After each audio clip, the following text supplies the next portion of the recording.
Aujourd'hui, je vous embarque pour un voyage épique dans la Grèce antique, où les légendes prennent vie.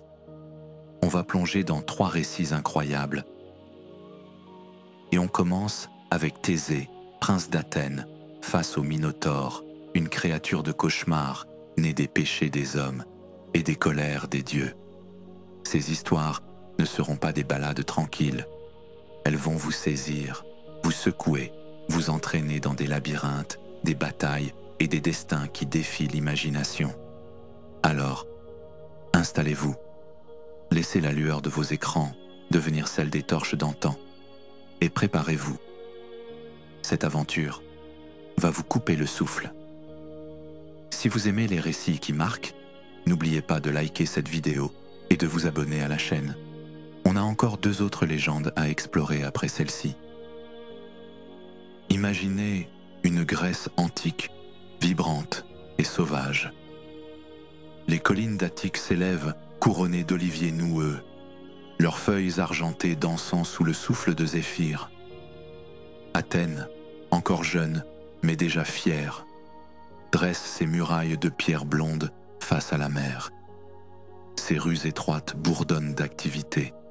Les marchands vantent leurs amphores d'huile. Les prêtresses d'Athéna processionnent vers l'acropole. Mais sous cette vie palpite une peur sourde, un poids que nul n'ose nommer à voix haute. Le roi Égée, assis dans son palais, aux colonnes de bois peintes de rouge, porte ce fardeau sur ses épaules voûtées. Ses cheveux, jadis noirs comme l'ébène, sont striés de gris, ses yeux creusés par des nuits sans sommeil. Il règne sur une cité prospère, mais enchaîné par une dette de sang. Remontons le fil du temps pour comprendre cette malédiction. Bien avant que Thésée ne foule la terre, un drame s'était joué entre Athènes et la Crète, île puissante au sud, royaume du roi Minos. Minos, fils de Zeus et d'Europe, avait hérité d'une terre riche, Knossos, où les palais s'étendaient en terrasses ornées de fresques éclatantes, taureaux bondissants, serpents enroulés autour des bras de prêtresses, vagues, stylisées, évoquant la puissance maritime de la Crète. Mais son règne fut marqué par une tragédie. Son fils, Androgée, jeune homme d'une beauté et d'une vigueur divine, avait été invité à Athènes pour participer à des jeux en l'honneur de Poséidon.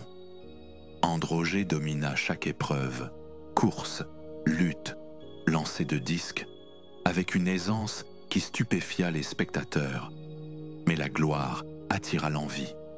Certains disent que des nobles Athéniens, humiliés, le firent assassiner dans une ruelle sombre, un poignard glissé entre ses côtes. D'autres prétendent qu'Égée lui-même, craignant la colère de Minos, envoya Androgée affronter un taureau sauvage dans les plaines de Marathon, une bête furieuse qui le piétina jusqu'à la mort. Quelle que soit la vérité, le sang d'Androgée tacha les mains d'Athènes, et Minos jura vengeance. Sa flotte, invincible, sillonna les mers, ses proues ornées de têtes de taureaux sculptés. Il assiégea Athènes, mais plutôt que de raser la cité, il imposa un tribut plus cruel encore. Tous les 9 ans, lorsque le soleil atteignait son zénith au solstice, 7 jeunes hommes et 7 jeunes femmes, tirés au sort parmi les familles nobles, devaient embarquer pour la Crète. Leur destination ? Le labyrinthe, une prison de pierre conçue pour abriter une abomination, le Minotaure. Fermez les yeux et imaginez une silhouette massive, plus haute que les plus grands guerriers, ses épaules larges comme des poutres de chêne. Son torse, humain en apparence, est couvert d'une peau mate et couturée, tendue sur des muscles noueux. Mais là où un visage devrait apparaître, une tête de taureau domine. Ses cornes longues et recourbées, polies par les murs du labyrinthe qu'elles ont raclé pendant des années. ses naseaux soufflent une vapeur chaude. Ses yeux, rouges comme des braises, brillent d'une flamme insatiable. Lorsqu'il rugit, le son est un mélange de grondement animal et de cris humains. Un hurlement qui glace le sang et fait trembler les âmes. Cette bête n'est pas une erreur de la nature, mais le fruit d'un péché divin. Une malédiction née de l'orgueil de Minos. Ruinons encore le fil du destin. Minos, devenu roi après la mort de son père adoptif Astérion, dut affronter ses frères pour le trône. Pour prouver sa légitimité, il se dressa sur les falaises de Knossos, face à la mer tumultueuse, et invoqua Poséidon. « Seigneur des flots, envoie-moi un signe de ta faveur. Fais surgir un taureau des vagues, et je l'offrirai en sacrifice sur ton autel. » Les eaux bouillonnèrent, écumèrent, et un taureau blanc émergea, splendide, ses flancs luisants sous le soleil, ses sabots laissant des empreintes scintillantes sur le sable. La foule acclama Minos, les prêtres entonnèrent des hymnes. Mais lorsque vint le moment de tenir sa promesse, Minos hésita. Ce taureau était une merveille, un symbole vivant de sa grandeur. Il le garda dans ses écuries royales, sacrifiant à la place un animal ordinaire, une offrande indigne. Poséidon, trahi, ne laissa pas l'affront impuni. Sa vengeance ne frappa pas Minos directement, mais Pasiphaé, sa reine, une femme d'une beauté céleste, fille d'Hélios, le dieu soleil, par un sortilège ténébreux, Poséidon planta dans son cœur une passion contre nature pour le taureau blanc. Nuit après nuit, elle rêvait de lui, ses yeux hantés par des visions de sa robe immaculée, de ses muscles puissants. Consumée, elle se confia à Dédale, l'artisan exilé d'Athènes, un homme aux mains habiles et à l'esprit tortueux. « Fais quelque chose » implora-t-elle, ses joues pâles, rougies par la honte. Dédale, peut-être par pitié, peut-être par curiosité perverse, accepta. Pendant des semaines, il travailla dans un atelier secret, taillant une vache de bois si réaliste que ses flancs semblaient se soulever au rythme d'une respiration. Il la recouvrit de peau douce, y perça des ouvertures subtiles. Pasiphaé s'y glissa, et le taureau, trompé par l'illusion, s'unit à elle sous le regard des étoiles indifférentes. De cette union naquit le Minotaure, un être maudit dès son premier cri, un vagissement qui mêlait le beuglement d'un taureau et les pleurs d'un enfant. Minos, horrifié, ordonna qu'on l'enferme. Dédale, encore lui, fut chargé de construire le labyrinthe.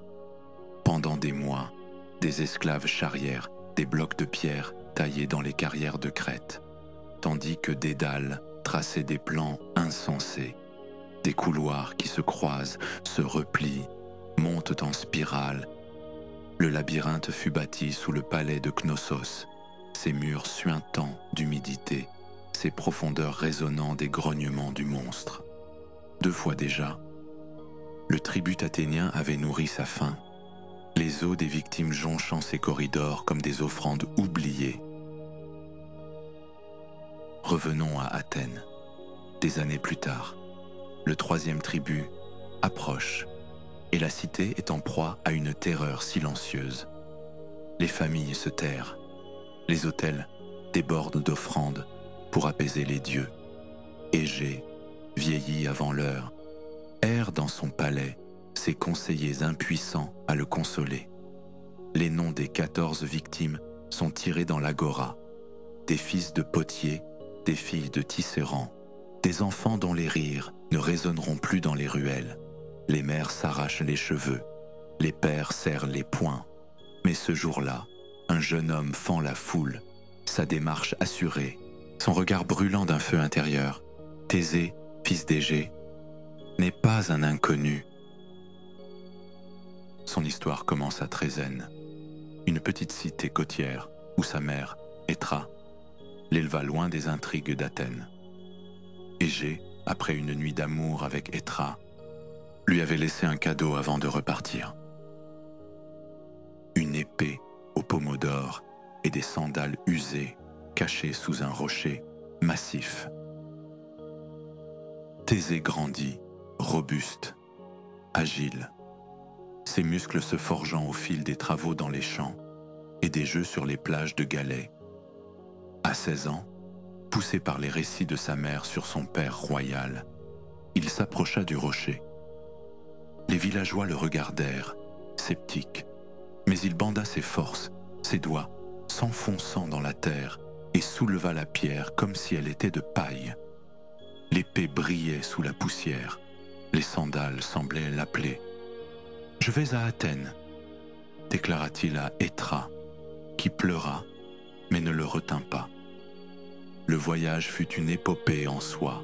Thésée refusa le chemin sûr par la mer, choisissant les routes terrestres infestées de dangers. Près de l'isthme de Corinthe, il rencontra Sinis, le plieur de pinces, un géant qui attachait ses victimes entre deux arbres pliés avant de les relâcher, les déchirant en deux. Thésée lutta avec lui, força Sinis à plier ses propres pinces et le tua dans son propre piège. Plus loin, sur les falaises de Siron, un brigand força Thésée à laver ses pieds, prêt à le pousser dans la mer. Thésée se redressa d'un bond, envoya Siron s'écraser sur les rochers en contrebas, où une tortue géante dévora ses restes. Enfin, près d'Éleusis, il affronta Procuste, un fou qui allongeait ou raccourcissait ses victimes sur un lit de fer. Thésée le captura, le força sur son propre lit et trancha ce qui dépassait avec une précision froide. Lorsqu'il entra dans Athènes, couvert de poussière et de sang, les citoyens murmurèrent « Un héros est parmi nous » ce jour-là, dans l'agora. Thésée s'avança alors que le sort désignait les victimes. « Assez » tonna-t-il, sa voix dominant les pleurs. « Je prends la place d'un des 7. Je vais en Crète, je tuerai le Minotaure et je briserai cette chaîne. » La foule retint son souffle. Égée, pâle comme la mort, s'élança vers lui. « Tu es mon fils, ma lumière !»« Ne fais pas ça. » Thésée posa une main sur son épaule. « Si je suis ton fils, père, laisse-moi te rendre fier.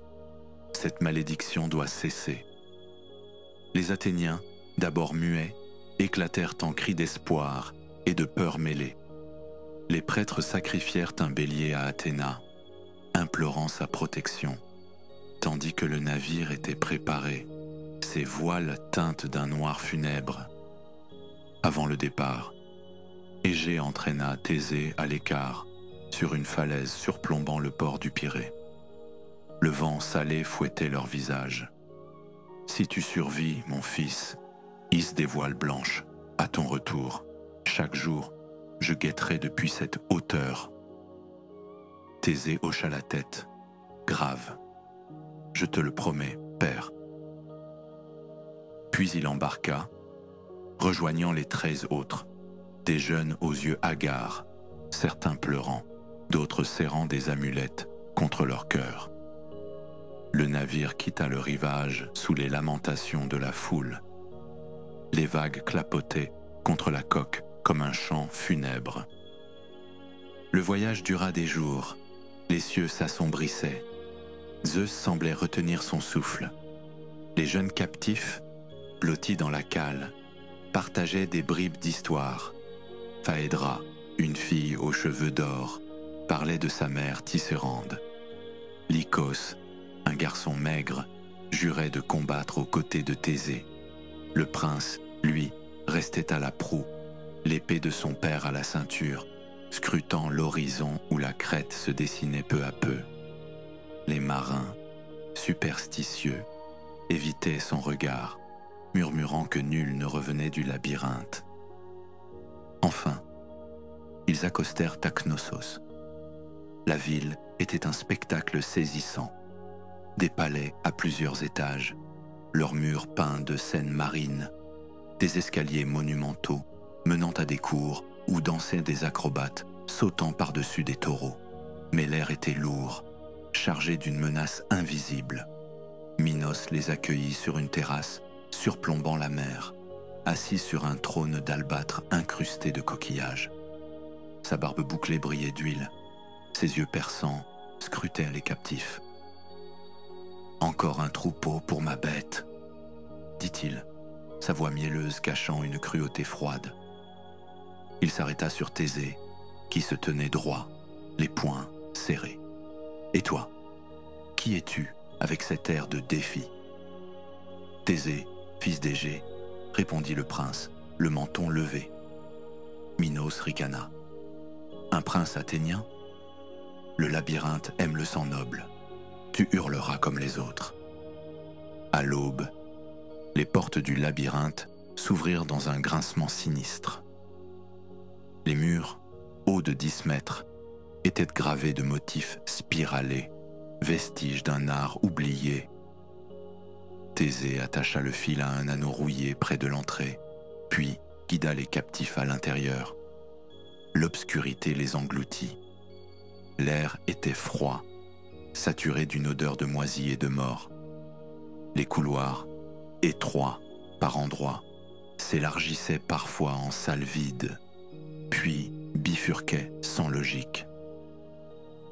Des ossements craquaient sous leurs pieds, crânes, doigts encore crispés sur des lambeaux de tissu. Phaédra étouffa un cri. Lycos ramassa un fémur comme une arme dérissoire. Thésée avançait, le fil glissant entre ses doigts, son souffle régulier, malgré la peur qui montait en lui. Ils errèrent des heures, peut-être des jours. Le temps se dissolvait dans les ténèbres. Les murs semblaient murmurer, des voix fantômes des victimes passées. Puis, un grondement sourd ébranla le sol. Le Minotaure approchait. Les captifs se figèrent, certains tombant à genoux. Thésée les repoussa en arrière, dans une alcôve.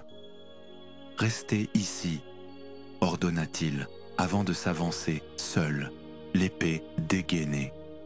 Le couloir déboucha sur une vaste chambre, ses murs tachés de sang séché. Au centre se tenait le Minotaure. Il était pire que tout ce qu'ils avaient imaginé. Sa stature écrasait l'espace. Ses cornes effleuraient presque le plafond voîté. Sa peau, mate et scarifiée, luisait d'une sueur fétide. Ses sabots grattaient le sol, ses naseaux expulsaient des nuages de vapeur. Lorsqu'il vit Thésée, il rugit, un son primal, inhumain. « Viens à moi », murmura Thésée, et la bête chargea. Le combat fut une tempête de violence. Le Minotaure balança ses cornes, manquant de peu la gorge de Thésée, qui plongea sous l'attaque, son épée entaillant un flanc. Le sang noir gicla, brûlant comme de l'acide. La créature hurla, se retourna et frappa de ses poings massifs, brisant une colonne de pierre. Thésée esquiva, mais une corne déchira son épaule, le sang coulant sur son bras. La douleur le galvanisa. Il dansa autour du monstre, frappant là où il pouvait, une jambe, un bras. Mais chaque coup semblait à peine l'ébranler. Les minutes s'étirèrent, interminables, son souffle devenant rauque, ses muscles criant de fatigue. Le Minotaure, lui, ne faiblissait pas, sa rage alimentée par des années de captivité et de faim. Alors, Thésée changea de tactique.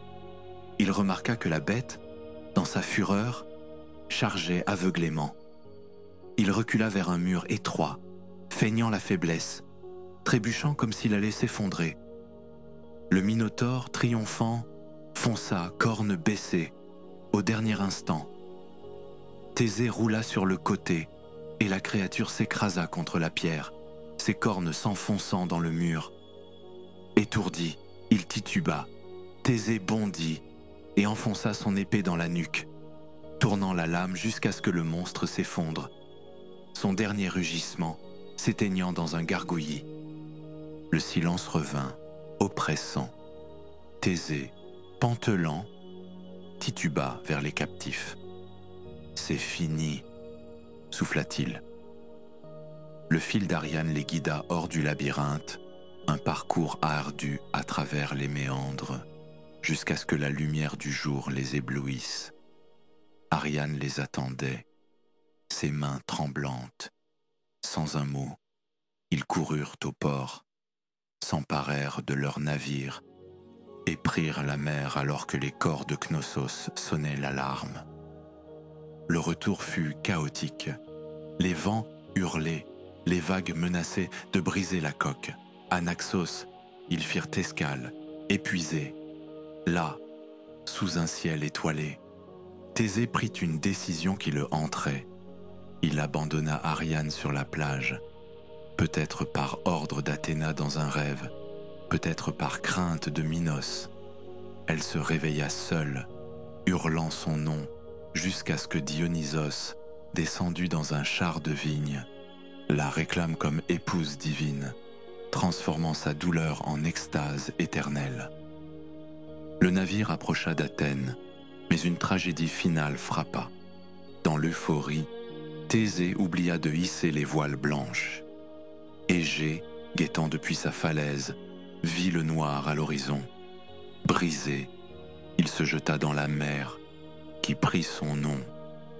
Thésée débarqua en Héros, mais pleura son père, un roi mort pour rien. Et voilà, le premier récit s'achève ici, sur une note de triomphe et de chagrin mêlés. Mais ne partez pas encore. 2 autres légendes nous attendent. Pour notre second récit de cette nuit, plongeons dans les terres brûlées d'Argos, une cité fière blottie entre des collines arides et des oliviers noueux. Là régnait Acrisios, un roi à la stature imposante, aux yeux acérés, qui portait sa couronne comme une forteresse et sa peur comme un spectre. Sa fille, Danaé, rayonnait d'une beauté qui défiait le soleil, des cheveux noirs ruisselants comme une rivière d'obsidienne, des yeux bleus où l'horizon se perdait, une grâce qui calmait les tempêtes. Mais pour Acrisios, elle n'était pas une lumière, elle était un danger. Un jour, poussé par un pressentiment qu'il ne pouvait chasser, il gravit les pentes poussiéreuses jusqu'au sanctuaire de Delphes. Là, sous les arches sombres du temple, l'air était lourd de vapeurs mystiques montant des entrailles de la terre. La Pythie, cette femme aux lèvres sèches et aux yeux voilés par la transe, se tenait sur son trépied, oscillant comme une feuille dans le vent. Quand elle parla, sa voix trancha l'air comme une lame. « Acrisios, roi d'Argos, ton sang te trahira. Le fils de ta fille portera la mort jusqu'à toi. » Ces mots s'enfoncèrent dans l'âme du roi, plus froid que le fer, plus lourd que la pierre. Un petit-fils, lui qui surveillait Danaé comme un faucon sa proie, refusant tout prétendant. La peur le rongea, mais il savait que tuer sa propre fille attirerait la colère des dieux. Alors il imagina une prison, un piège aussi ingénieux que cruel.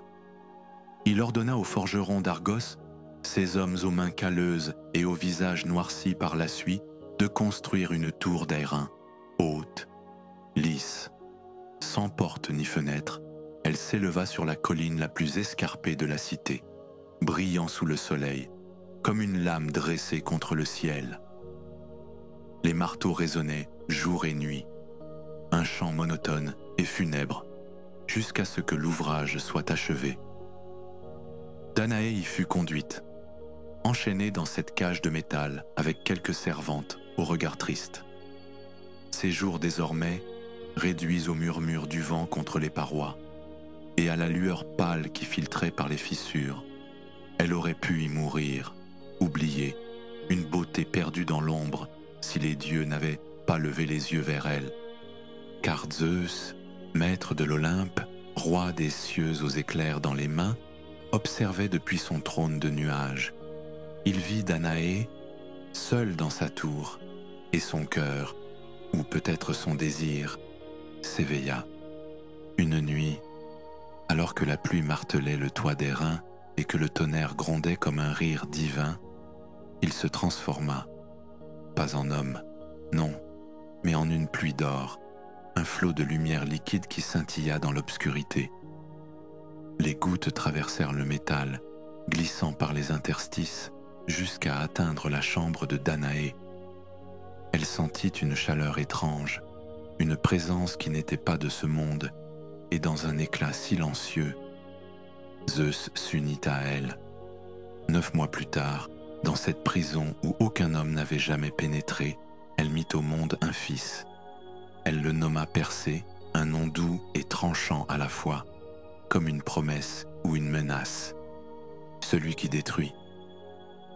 Les courants les emportèrent, loin d'Argos, dans un voyage où le temps perdait tout sens. Le coffre dansait sur les vagues, ballotté par des vents furieux et des lames qui semblaient vouloir l'engloutir. Danaé, blottie dans l'obscurité, chantait à Persée des berceuses qu'elle inventait au fil des heures. Sa voix couvrait les craquements du bois et les rugissements de la tempête. Elle rationnait l'eau douce glissée en secret par une servante compatissante, priant Poséidon, maître des mers, d'épargner son enfant. Et Poséidon, peut-être ému par cette mère au courage discret ou amusé par l'audace d'Acrisios défiant les dieux, tendit une main invisible. Les vagues, comme guidées, portèrent le coffre jusqu'à une île perdue. Sériphos, un roc battu par les vents, où les plages de sable blanc côtoyaient des falaises abruptes. Ce fut là qu'un pêcheur nommé Dictys trouva le coffre, échoué parmi les algues et les débris d'une tempête passée. C'était un homme simple, aux mains rugueuses, marqué par des années de filets et de sel, mais au cœur aussi vaste que la mer. Il brisa les clous avec sa hache, le bois cédant dans un craquement sourd, et découvrit Danaé, épuisée, ses cheveux collés par l'eau salée, tenant Persée qui gazouillait comme si la mer n'avait été qu'un jeu. Dictys les emmena dans sa maison de pierre, un abri modeste au toit de chaume, où sa femme Cléa, une femme ronde et joviale aux joues rouges, les accueillit avec un sourire et une miche de pain d'orge encore chaude. Ils prirent Danaé et Persée sous leur aile, comme une famille née du hasard et de la bonté. Les années passèrent à Sériphos, et Persée grandit sous le soleil brûlant et les embruns salés. Il devint un jeune homme élancé, aux cheveux bouclés, hérité de sa mère, et aux yeux perçants qui semblaient voir au-delà de l'horizon. Dictys lui apprit à manier la rame et à lire les courants. Cléa lui raconta des histoires de héros anciens, et Danaé, dans ses silences, lui transmit une force qu'elle puisait dans ses propres épreuves. Il excellait dans les jeux de l'île, course sur la plage, lancer de javelots dans le vent, plonger dans les récifs, et gagnait le respect des villageois, qui voyaient en lui un éclat étrange, presque divin. Mais l'ombre plana bientôt sur cette vie simple. Polydectès, le roi de Sériphos et frère de Dictys, était un homme bien différent, grand, avec une barbe noire huilée et des yeux qui calculaient chaque mot. Il régnait par la peur et l'opulence. Son palais, perché sur une falaise, brillait de marbre et d'or, un contraste criant avec les cabanes des pêcheurs. Quand il posa les yeux sur Danaé, désormais une femme dans la fleur de l'âge, il fut saisi d'un désir qui devint vite une obsession. Elle le repoussa, préférant la chaleur rude mais sincère de la maison de Dictys à ses promesses mielleuses. Humilié, Polydectès conçut un plan pour écarter l'obstacle qui se dressait entre lui et Danaé. Persée, ce jeune homme trop fier, trop audacieux.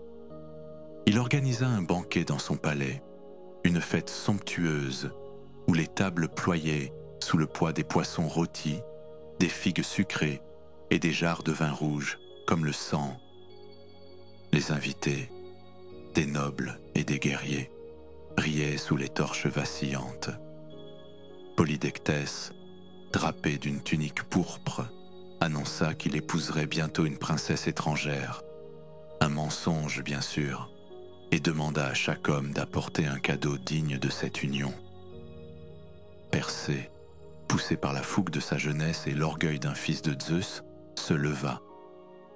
Ses joues rougies par le vin et le défi. Moi, je n'ai ni or ni chevaux à offrir, mais je te donnerai quelque chose que nul autre ne peut, la tête de Méduse, la Gorgone. Les rires éclatèrent dans la salle, un grondement moqueur qui fit trembler les murs. Mais Polydectès, un sourire froid aux lèvres, saisit l'occasion. « Rapporte-moi cette tête et prouve que tes paroles ne sont pas du vent. » Persée quitta le banquet, le cœur battant, partagé entre la détermination et une peur sourde.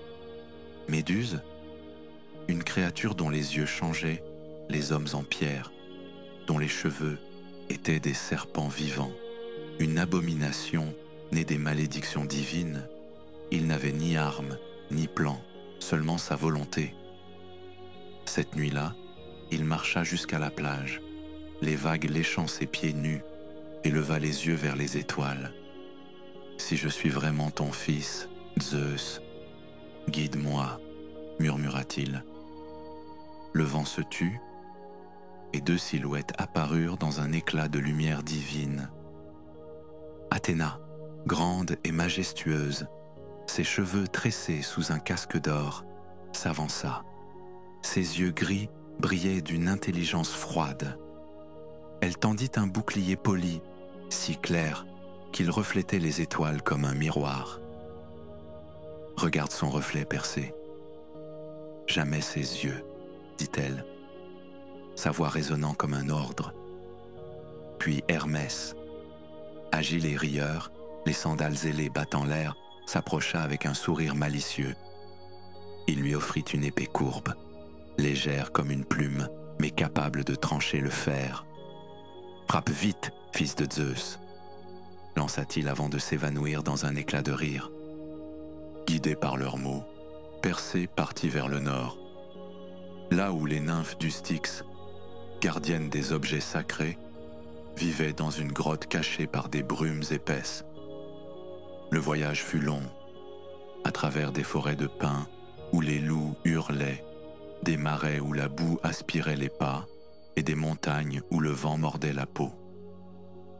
Enfin, il trouva la grotte, une fissure dans la roche d'où s'échappait une lueur bleutée. Les nymphes, trois silhouettes gracieuses aux cheveux flottants comme des algues, le scrutèrent avec des yeux anciens. Elles lui posèrent des énigmes sur le courage, la ruse, le destin. Et Persée, le cœur ferme, répondit avec une clarté qui les surprit. Satisfaite, elles lui remirent des sandales ailées, qui frémissaient sous ses doigts, un sac magique tissé de fils d'argent et le casque d'Hadès, un objet sombre qui semblait absorber la lumière. Mais pour trouver Méduse, il lui fallait encore les grès, ces trois sorcières hideuses qui partageaient un seul œil et une seule dent. Elles vivaient dans une caverne au bord d'une falaise battue par les vagues, un lieu où la mer et le ciel se confondaient dans une brume salée. Persée s'y rendit, porté par les sandales ailées, survolant des tempêtes où les éclairs dansaient comme des serpents de feu. Il atterrit devant la caverne, ajusta le casque d'Hadès et son corps disparut, ne laissant qu'un souffle dans l'air. À l'intérieur, les grès étaient assises autour d'un feu mourant, Dino, Ennio et Pamphredo, des créatures de cauchemar, leurs visages ridés comme du parchemin, leurs doigts crochus grattant la pierre, leurs bouches marmonnant des malédictions anciennes. L'œil unique, une boule laiteuse veinée de rouge, passait entre elles, chacune le pressant contre son orbite vide pour scruter l'obscurité. L'Adam, usé et jaunâtre, suivait le même chemin, claquant dans leurs mâchoires.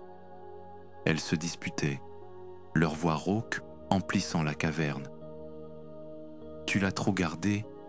Donne-le-moi, » grognait Tegno. « Tu vois mal, vieille folle. » ricanait Panfredo, arrachant l'œil des mains de Dino. Persée, invisible, s'approcha. Quand l'œil vola dans l'air entre elles, il bondit et le saisit. Ses doigts tremblaient sous le poids de l'acte. Un hurlement déchira la caverne, un cri de rage et de désespoir. Les grès se levèrent, leurs ongles griffant l'air, leurs nez reniflant comme des bêtes. « Rends-le-nous, voleur !» hurlèrent-elles. Persée, tenant l'œil, répondit d'une voix ferme. « Dites-moi où vivent les Gorgones, et je vous le rendrai, sinon il ira nourrir les poissons. » Elles s'immobilisèrent, leur respiration sifflante, résonnant comme un vent mauvais. Après un silence pesant, Dino, la plus rusée, céda, au bout du monde, où le soleil saigne et la mer noircit, une île sans nom, gardée par des vents qui déchirent. Va et rends-nous notre œil. Persée lança l'œil au sol, où il roula près du feu, et s'envola tandis que les grès se jetaient dessus, grognant comme des chiens affamés.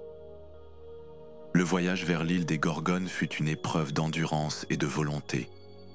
Persée survola des mers agitées, où des créatures aux écailles d'argent jaillissaient des vagues, leurs crocs claquant près de ses talons. Une nuit, une nymphe marine, Calypsoé, aux cheveux d'algues et aux yeux phosphorescents, l'attira dans une grotte sous les flots.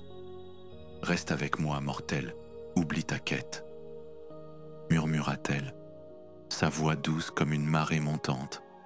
Persée, épuisée, faillit céder, mais l'image de Danaé et la menace de Polydectès le ramenèrent à lui. Il s'échappa, invisible, laissant la nymphe furieuse. Enfin, il atteignit l'île, un rocher noir et déchiqueté, entouré de tourbillons, baigné d'une lumière rouge comme un crépuscule sanglant. Le vent hurlait, portant des cris inhumains. Persée atterrit, le bouclier levé, l'épée en main, et entra dans l'antre des Gorgones. C'était un temple en ruine, ses colonnes brisées envahies de serpents, ses sols jonchés de statues pétrifiées, des hommes figés dans des poses de terreur. Sténo et Euryale, les Gorgones immortelles, dormaient, leurs ailes de bronze repliées, leurs griffes luisant dans l'ombre. Méduse veillait, grande et étrange, sa peau grise presque belle. Persée, invisible, avança, le cœur battant. Elle sentit sa présence. Ses yeux s'ouvrirent, deux puits dorés, mortels et magnifiques. Persée fixa le reflet dans son bouclier, esquivant ses griffes qui lacéraient de l'air. Le combat fut une danse mortelle. Elle, rapide comme un fauve, lui guidée par la ruse et le reflet. « Tu ne peux me vaincre », grogna-t-elle, mais une tristesse perçait dans ses mots. Enfin, dans un instant de pause, Persée frappa. L'épée trancha son cou. Un série déchira l'air et la tête tomba. Du sang jaillirent Pégase et Chrysaor. Sténo et Euryale s'éveillèrent, hurlant. Persée s'enfuit, la tête dans le sac, poursuivi par leurs ailes battantes, jusqu'à ce que le casque le sauve. Sur le chemin du retour, il sauva Andromède, une princesse enchaînée, pétrifiant un monstre marin avec la tête. À Sériphos, il dévoila son trophée devant Polydectès, changeant le roi et sa cour en pierre. La tête fut offerte à Athéna, et Persée, plus tard, tua Acrisios par accident, accomplissant l'oracle. Ainsi s'acheva l'épopée de Persée, un homme né des dieux, forgé par la mer et immortalisé par son audace. Pour notre troisième récit de cette nuit, Tournons nos regards vers les terres dorées de Corinthe. Une cité vibrante, où les vagues de la mer se mêlent au murmure des vents dans les collines. Là naquit Bellérophon, un jeune homme au sang noble, aux cheveux bruns bouclés par le soleil, et aux yeux d'un vert profond, qui semblait toujours chercher quelque chose au-delà de l'horizon. Fils d'un roi, certains disent Glaucos, d'autres murmurent Poséidon lui-même. Il portait en lui une force et une audace qui faisaient trembler les cœurs. Mais Bellérophon n'était pas un prince comblé. Une ombre pesait sur son nom, un crime qu'il avait peut-être commis, ou peut-être pas. Un fratricide accidentel chuchoté dans les ruelles sombres. Chassé de Corinthe, il erra. Un exilé au destin incertain, jusqu'à ce que ses pas le mènent à Tirynthe, une cité aux murailles épaisses, gouvernée par le roi Proétos. Proétos, un homme au visage marqué par les ans et à la voix douce mais ferme, l'accueillit comme un hôte, voyant en lui un éclat de grandeur. Les premiers jours furent paisibles. Bellérophon se tenait près des feux du palais, écoutant les récits des anciens, ses mains jouant distraitement avec une dague. Mais cette paix fut brève. Anté, l'épouse de Proétos, une femme aux lèvres rouges comme le vin et aux yeux sombres comme une nuit sans lune, posa son regard sur lui. Elle le désira, le poursuivit avec des mots sucrés qui glissaient comme du miel, des promesses voilées murmurées dans les couloirs sombres. Bellérophon, fidèle à l'honneur, ou peut-être simplement indifférent, la repoussa sans un mot, son visage fermé comme une porte de bronze. Blessé dans son orgueil, Anté courut vers Proétos, ses larmes feintes coulant comme une tempête orchestrée. Il a tenté de me séduire, de me déshonorer sous ton propre toit. Pleura-t-elle, sa voix tremblante de fausse douleur. Proétos, aveuglé par la colère, sentit son sang bouillir, mais les lois de l'hospitalité, sacrées sous le regard de Zeus, l'empêchaient de lever la main sur son hôte. Alors il conçut un piège, plus subtil, plus cruel. Il tendit à Bellérophon une tablette d'argile scellée, un sourire froid aux lèvres. « Porte ceci à mon beau-père, Iobathès, roi de Lycie, dit-il, sa voix mielleuse cachant le venin. Il saura quoi faire de toi. » Bellérophon, ignorant le danger gravé dans ces lignes secrètes, prit la tablette et partit. Ses sandales claquaient sur les routes poussiéreuses. Son manteau battait au vent. Le voyage fut long, à travers des plaines brûlées par le soleil et des fleuves aux eaux tumultueuses jusqu'à la Lycie, une terre sauvage où les montagnes griffaient le ciel et les forêts bruissaient de mystères anciens. Iobathès, un roi massif à la barbe blanche comme l'écume, aux yeux perçants comme ceux d'un aigle, reçut Bellérophon avec une hospitalité feinte. Il brisa le sceau de la tablette et lut le message en silence. « Tue cet homme. » Son visage se durcit, mais tuer un hôte sous son toit attirerait la colère divine. Il réfléchit, caressant sa barbe, puis un sourire calculateur fendit ses lèvres. « Jeune voyageur, gronda-t-il, sa voix résonnant comme une rivière profonde, une tâche t'attend. Une bête ravage mes terres, un monstre que nul n'a vaincu, la chimère. Tue-la et tu auras ma gratitude. » Bellérophon hocha la tête, ses yeux brillants d'un feu qu'aucune peur ne pouvait éteindre. Mais au fond de lui, une question murmurait. Comment un homme seul pouvait-il défier une créature née des cauchemars des dieux? La chimère n'était pas une simple bête, et elle était une abomination, un fléau des enfers, fille, dit-on, de Typhon, le titan aux 100 têtes de serpent, et d'Échidna, la mère des monstres. Son corps était celui d'un lion, puissant et griffu, sa queue un serpent, sifflant au croc venimeux, et sur son dos jaillissait une tête de chèvre crachant des flammes qui consumaient tout sur leur passage. Les villages de Lycie vivaient dans la terreur, leurs champs réduits en cendres, leurs guerriers retrouvés calcinés, leurs cris perdus dans le vent.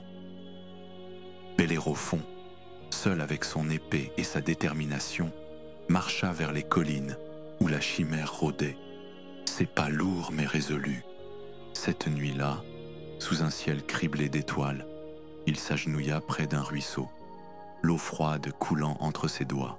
« Athéna, déesse de la sagesse, guide-moi » murmura-t-il, son souffle formant une brume dans l'air frais.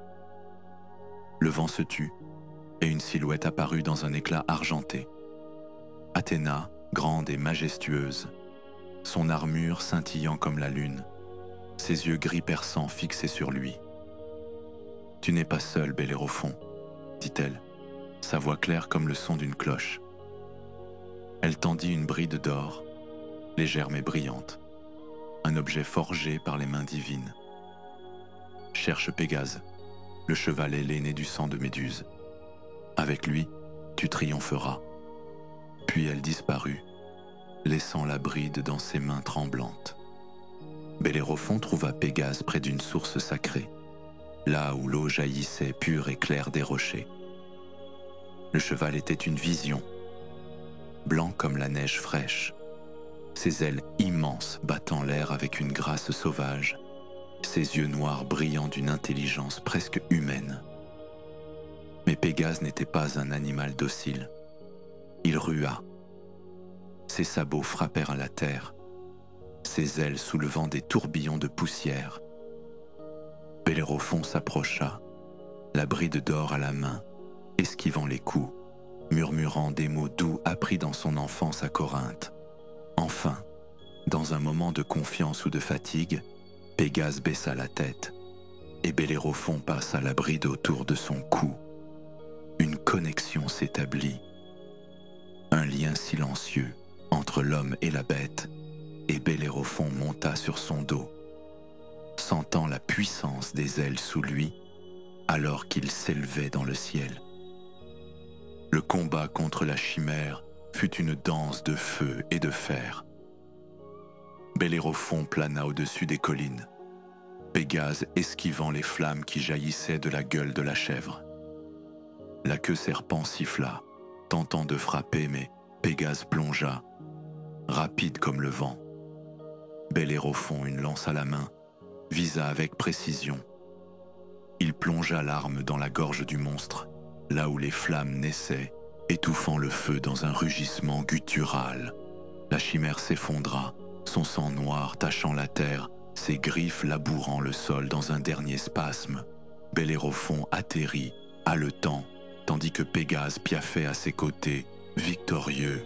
Iobathès, stupéfait, ne pouvait plus douter de la valeur de cet homme. Mais la tablette de Proétos pesait encore sur sa conscience. Il envoya Bellérophon contre les Solimes, un peuple sauvage des montagnes, puis contre les Amazones, ces guerrières féroces aux arcs meurtriers. Chaque fois, Bellérophon revint triomphant, Pégase à ses côtés, son nom résonnant dans les chansons des bardes. Iobathès finit par céder, lui offrant sa fille en mariage et une part de son royaume. Bellérophon devint un héros, un homme dont les exploits faisaient trembler les étoiles elles-mêmes. Mais la gloire est une maîtresse traîtresse. Chaque victoire gonflait son cœur d'un orgueil nouveau, une voix murmurant qu'il valait plus qu'un roi, plus qu'un mortel. Il regardait Pégase, ce cadeau des dieux, et se voyait non comme un serviteur, mais comme un égal.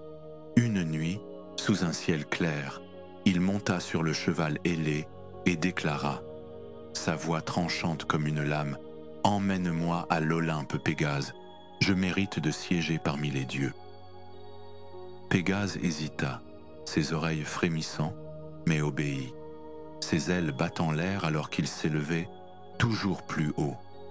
Les nuages filaient sous eux comme des ombres blanches. Zeus, depuis son trône, observa cette audace avec un froncement de sourcils. L'orgueil des mortels avait ses limites, et Bellérophon les avait franchies. Il envoya un Taon, une petite créature aux ailes bourdonnantes, piquer Pégase sous la queue. Le cheval rua. Un cri sauvage déchira le ciel, et Bellérophon, pris par surprise, perdit sa prise. Il tomba, hurlant, traversant les nuages comme une étoile filante. Son corps s'écrasa sur la terre loin en contrebas. La chute le brisa, ses os fracassés, ses yeux crevés par la poussière, son esprit perdu dans la douleur. Il erra ensuite, aveugle et seul, un mendiant méprisé, jusqu'à ce que la mort le prenne dans un soupir silencieux. Pégase, lui, continua son vol, porté par les vents jusqu'à l'Olympe, où Zeus le transforma en une constellation. Ses ailes scintillaient dans la nuit pour l'éternité. Ainsi s'acheva l'histoire de Bellérophon, un homme qui toucha les cieux avant de s'effondrer sous le poids de sa propre ambition. Que son destin reste dans vos mémoires. Un écho de gloire et de chute sous les étoiles. L'histoire de Bellérophon s'éteint sous les étoiles. Un murmure de gloire et de chute qui résonne encore dans les vents de la Lycie. Que ce récit accompagne vos rêves cette nuit. Qu'il vous emporte dans des songes où les héros chevauchent les cieux et où les dieux veillent dans l'ombre. Si ces épopées vous ont captivé, n'oubliez pas de vous abonner à la chaîne. D'autres mythes, d'autres aventures vous attendent, prêts à être dépliés sous la lueur de notre prochain feu. Bonne nuit à tous, et que vos âmes reposent en paix jusqu'à notre prochaine rencontre.